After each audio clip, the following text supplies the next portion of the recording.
नमस्कार, जन भावना टाइम्स में आपका स्वागत है। आपके साथ मैं हूं अंकिता। आज के इस खास कार्यक्रम में हमारे साथ मौजूद हैं आध्यात्मिक गुरु मनोज कुमार द्विवेदी जी। बहुत बहुत स्वागत है गुरु जी आपका हमारे स्टूडियो में आने के लिए। धन्यवाद। महाभारत युद्ध आरंभ होने के ठीक पहले भगवान श्री कृष्ण ने अर्जुन को जो उपदेश दिया वो श्रीमद् भागवत गीता के नाम से प्रसिद्ध है। ये महाभारत के भीष्म पर्व का अंग है। गीता में 18 अध्याय और 700 श्लोक हैं, लेकिन आज हम सब कहीं गीता के इस महात्म्य से दूर होते जा रहे हैं। हमारे मूल्य खत्म होते जा रहे हैं। आज हम गुरु जी से जानेंगे कि गीता आज हमारे जीवन के लिए कितनी ज़रूरी है। गुरु जी, जिस तरह से हम आज के वर्तमान समय की बात करें तो लोग कहीं ना कहीं आध्यात्म से, गीता से दूर होते जा रहे हैं, लेकिन आज के जीवन में गीता हमारे लिए कितनी ज़रूरी है? बिल्कुल, भगवत गीता एक ऐसी कृति है जो हमेशा मनुष्य के लिए उपादेय रही है जी। क्योंकि कुछ मूल्य ऐसे होते हैं जो शाश्वत होते हैं और वो हमेशा इम्पॉर्टेंट होते हैं, महत्वपूर्ण होते हैं। हमारे जीवन के दो पक्ष होते हैं। एक तो भौतिक पक्ष होते हैं जिस पे हम अपना कैरियर बनाते हैं, शादी ब्याह करते हैं, बच्चों को पढ़ाते हैं, हमारे दोस्त यार होते हैं, समाज होता है। दूसरा हमारा अंतर्मन होता है, हमारा आंतरिक पक्ष होता है। गीता इन दोनों पक्षों को एक बैलेंस देती है और बताती है कि किस तरह हम व्यवहारिक जीवन में सफल हो सकते हैं और किस तरह से हम आध्यात्मिक जीवन में सफल हो सकते हैं, और दोनों में बैलेंस बना के रखना कितना ज़रूरी है। तो भगवत गीता मतलब एक ऐसा ग्रंथ है जिसे हर व्यक्ति को पढ़ना चाहिए, अक्रॉस द वर्ल्ड। हर व्यक्ति जो भी इसको पढ़ेगा उसको अपने जीवन की बहुत सारी समस्याओं का, मैं कहूँ कि सारी समस्याओं का समाधान इस पुस्तक में आपको मिल जाएगा। लेकिन कुछ इस तरह की भ्रांतियाँ भी सामने आ रही हैं। बहुत सारे लोग ऐसे भी हैं जिनको ये लगता है कि जो भगवत गीता है वो युद्ध को बढ़ावा देती है। आप इस विषय में क्या कहना चाहेंगे? क्या ये वाकई में युद्ध को बढ़ावा देती है? नहीं, बिल्कुल। देखिए, भगवत गीता में एक परिदृश्य रखा गया है और उस परिदृश्य को रखकर पूरे जीवन को व्याख्यायित किया गया है। देखिए, युद्ध एक ऐसा है, एक्सट्रीम परिदृश्य है और उसको पीछे रखा गया है। और क्या होता है कि जब हम किसी विकट परिस्थिति में फंसे हुए होते हैं तो हमारा रियल कैरेक्टर सामने आता है। जब युद्ध हो रहा है तो पता चलेगा कि कौन व्यक्ति भाग सकता है युद्ध से, कौन नहीं भाग सकता। सैनिक तो हर व्यक्ति है, लेकिन भगवत गीता में भगवान कृष्ण एक ऐसे सैनिक को उपदेश दे रहे हैं, एक ऐसे सेनापति को उपदेश दे रहे हैं जिसका धर्म है, जिसकी ड्यूटी है कि वह युद्ध करे और अपने समस्त संसाधनों को, अपने समस्त सामर्थ्य को लगाकर और विजय को प्राप्त करे। और ऐसा सैनिक युद्ध के बीच में उस युद्ध से भागने के लिए बहाने खोजने लगता है। उसको पहले पता था कि युद्ध होगा तो बहुत सारे लोग मारे जाएंगे। वो अपने पक्ष में लड़ने के लिए राजाओं को जोड़ रहा था, भगवान कृष्ण के पास भी गया था कि आप हमारी ओर से लड़िए। लेकिन जब युद्ध में सामने बहुत बड़े धुरंधरों को देखता है, रिश्तेदारों को देखता है, तब उसको ऐसा लगने लगता है अचानक कि यार इनको मारने से क्या फ़ायदा, इनको मारेंगे तो इनकी पत्नियां विधवा हो जाएंगी, इनके बच्चे अनाथ हो जाएंगे। ऐसा इसलिए होता है कि हम जब विपरीत परिस्थिति में होते हैं तो कहीं ना कहीं हमारे बैक ऑफ माइंड में हार का डर हमें सताता आता है। हमें लगता है यार इस काम को करने से क्या फ़ायदा। तो युद्ध के लिए भगवान कृष्ण ये कह रहे हैं कि एक सैनिक है। आज भी हम मानते हैं कि अगर कोई सैनिक युद्ध से भाग जाता है तो आर्मी उसका कोर्ट मार्शल करती है। अगर व्यक्ति इस तरह के बहाने बनाकर अपने कर्तव्यों से भागने लगेगा, अपनी परिस्थितियों से विमुख होने लगेगा, तो समाज कभी भी स्थापित नहीं हो सकेगा। भगवान कृष्ण ने ये बताया कि जीवन एक युद्ध की तरह है। जो भी आप काम कर रहे हो, जिस तरह सैनिक अपना सब कुछ लगाकर युद्ध में लगा देता है, वो अपना जीवन भी दांव पे लगा देता है, उसी तरह जब आप कोई कर्म कर रहे हो तो आपको अपना सब कुछ दांव पे लगाना है और उससे भागने का ऑप्शन आपके पास नहीं है, उससे विपरीत जाने का ऑप्शन आपके पास नहीं है। आपको कर्मों से नहीं भागना है, कर्म के फल के प्रति आपको आसक्ति छोड़नी है, कर्म के फल से आपको भागना है। हमने जिस तरह से देखा कि भगवत गीता में, महाभारत में एक विराट रूप देखने को मिला था श्री कृष्ण जी का। बावजूद हमारे हिंदू धर्म में इतने सारे देवी देवता हैं, उनकी क्या ज़रूरत है? बिल्कुल, देखिए ऐसा है कि दो तरह के आपको यहाँ पर सिद्धांत दिखेंगे।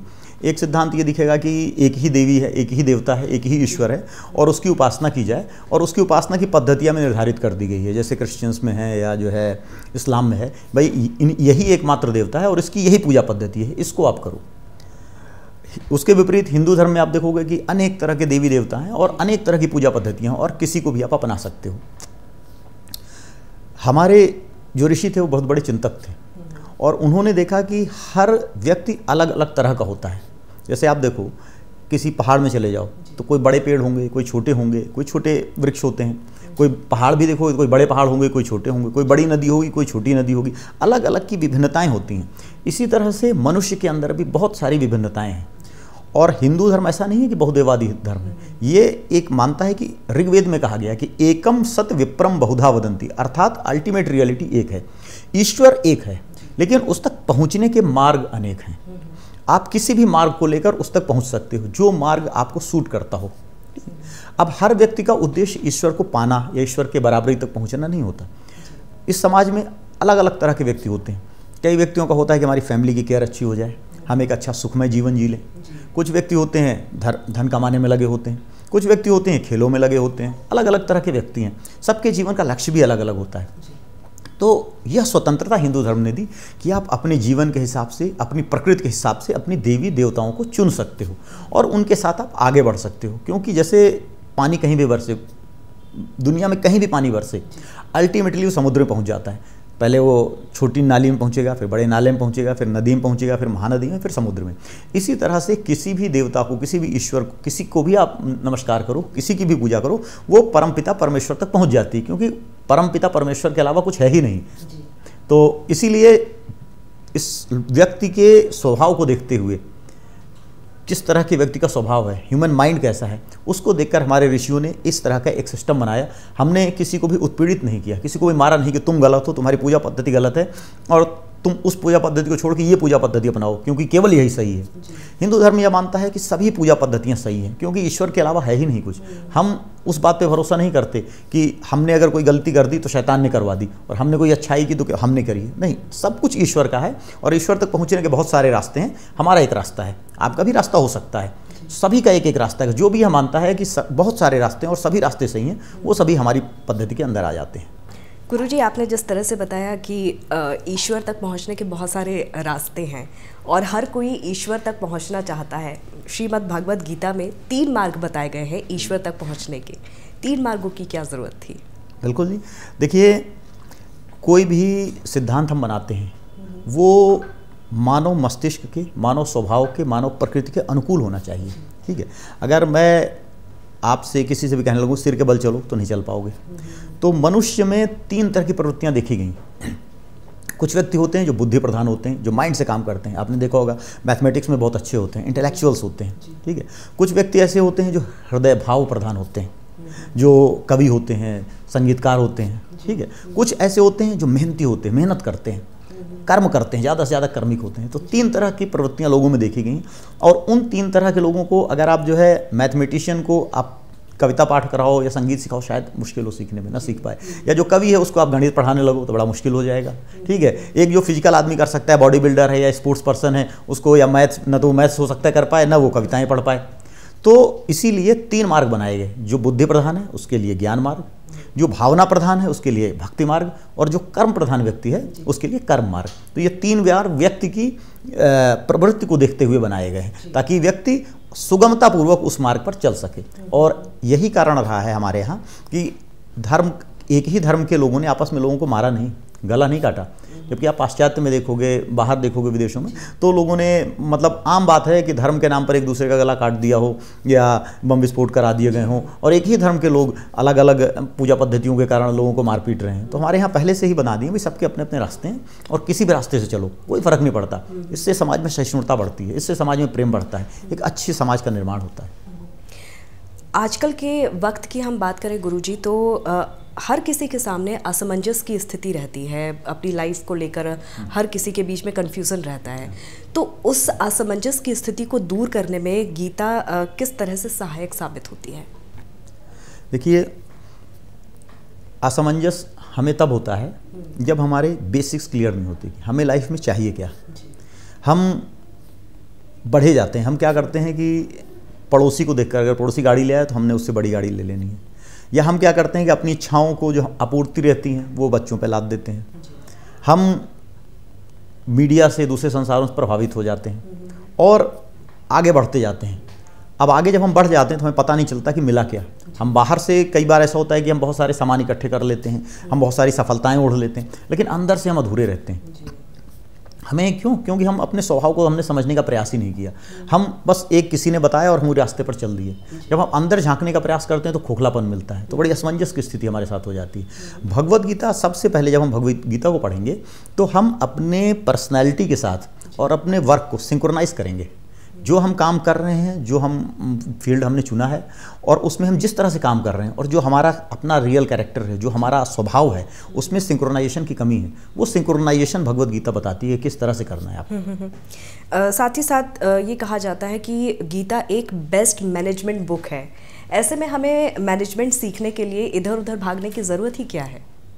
बिल्कुल, दरअसल क्या होता है कि हमारे साथ एक अजीब सी भारत के साथ घटना हुई कि हम जब तक विदेश में किसी चीज़ को एंडोर्समेंट ना कर दिया जाए तो हम उसको मानते नहीं हैं।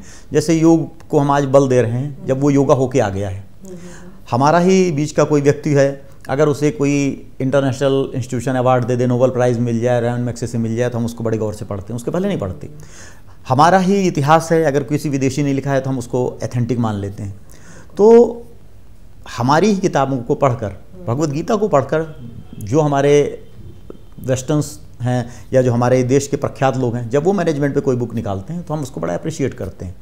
देखिए, एसेंस मैनेजमेंट का क्या है कि आपको न्यूट्रलिटी मेंटेन करनी है। आप किसी चीज़ में अगर बहुत ज़्यादा इन्वॉल्व हो जाओगे, घुस जाओगे, तो उसकी अच्छाई और बुराई नहीं देख पाओगे। आपने देखा होगा कि बहुत बड़े बड़े क्रिकेटर हैं, फुटबॉलर हैं, और जब उनके अंदर परफॉर्मेंस प्रेशर आता है, फाइनल में परफॉर्म नहीं कर पाते। देखा होगा आपने, जो फाइनल होता है तो लड़खड़ा जाते हैं। क्यों? क्योंकि परफॉर्मेंस प्रेशर का शिकार हो जाते हैं, वो इतना इन्वॉल्व हो जाते हैं, और इन्वॉल्व होने के कारण उनका टैलेंट किनारे हो जाता है।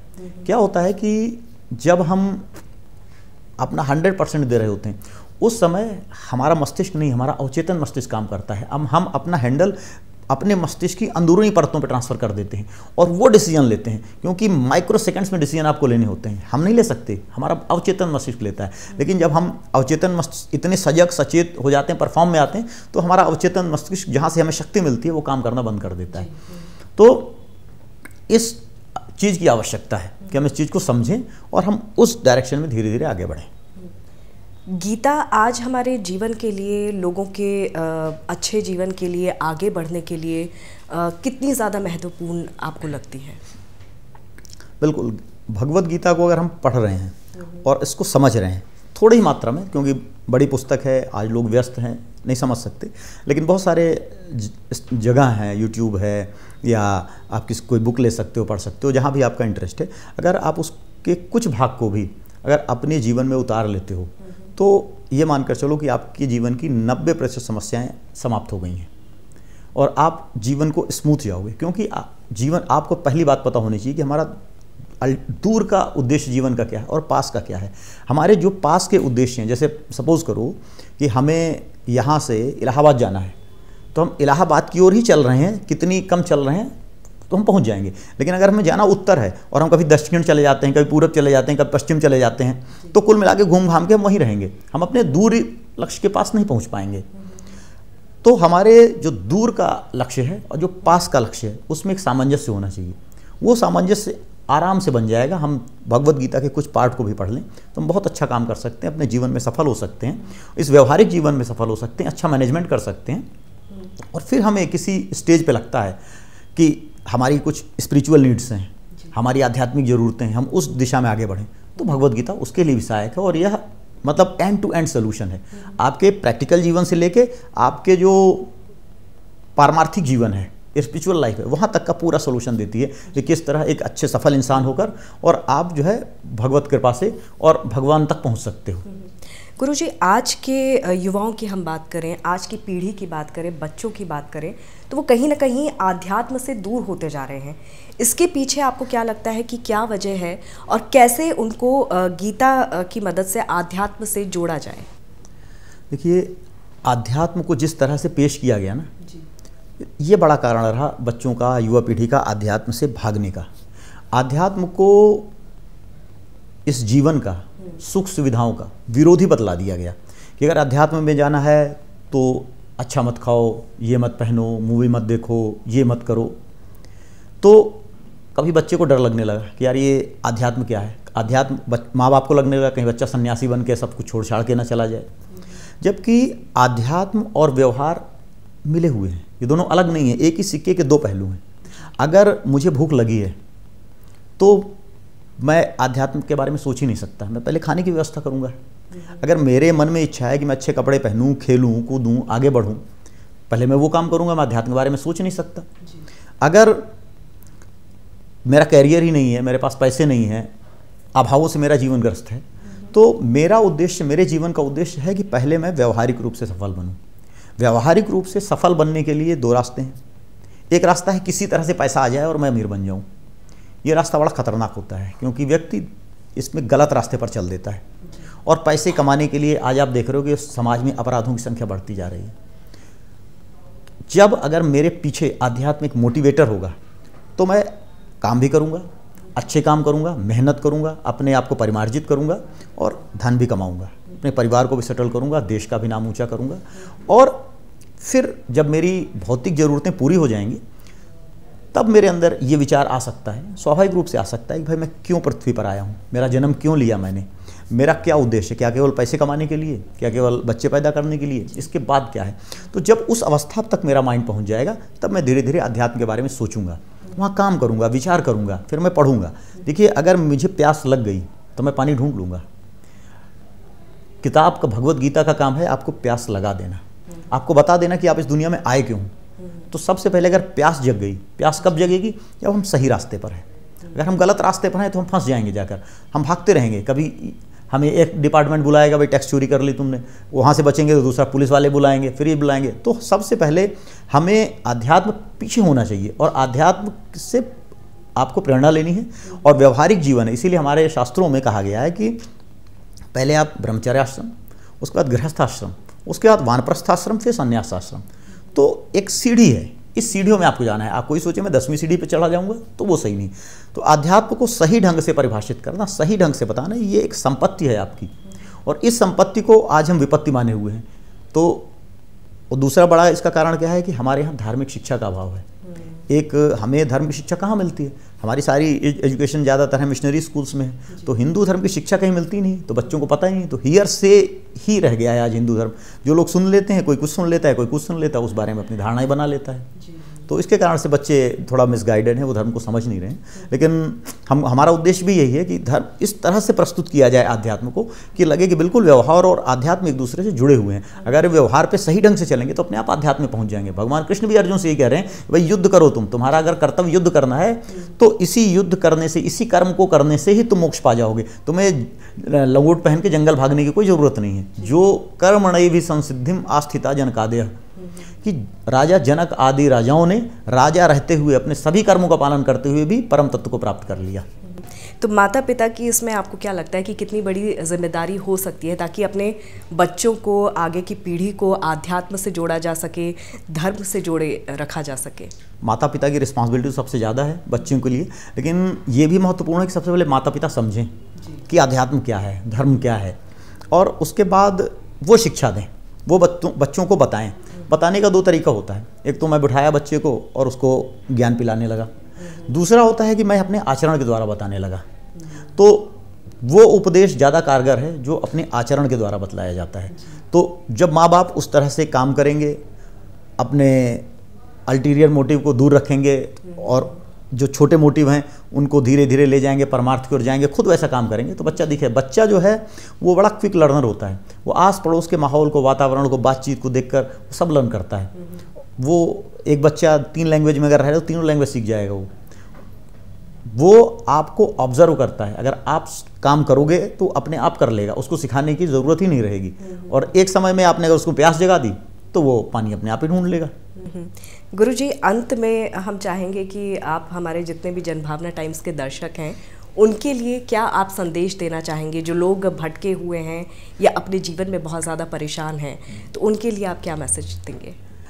मैसेज तो ये दूंगा कि सबसे पहली बात कि हमें ईश्वर पर अखंड विश्वास होना चाहिए, और अगर ईश्वर ने हमें इस दुनिया में भेजा है तो ज़रूर कुछ न कुछ सोच के भेजा है, कुछ करने के लिए भेजा है। और हमें हमेशा ईश्वर पर विश्वास रख के अपने कर्तव्य को करते जाना चाहिए, जीवन में कभी हार नहीं मानना चाहिए।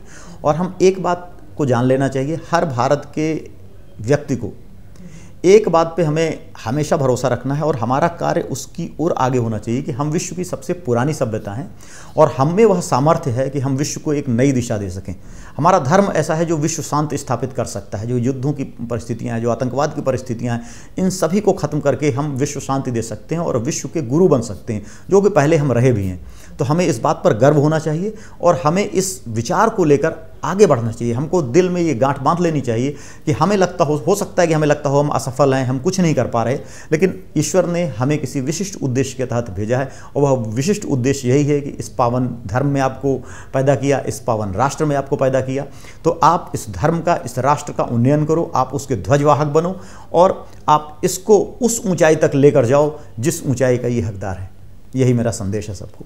बिल्कुल, और उम्मीद करते हैं कि हमारे जितने भी दर्शक हैं वो गुरु जी की बातों को समझेंगे और अपने जीवन में इन तमाम बातों को आत्मसात करेंगे, ताकि जो असमंजस की स्थिति होती है वो कहीं ना कहीं दूर हो और आप भविष्य में आगे बढ़ें। गुरु जी बहुत बहुत शुक्रिया हमारे स्टूडियो में आने के लिए। धन्यवाद। और इसी के साथ बाकी के अपडेट्स के लिए आप जुड़े रहिए जनभावना टाइम्स के साथ। नमस्कार।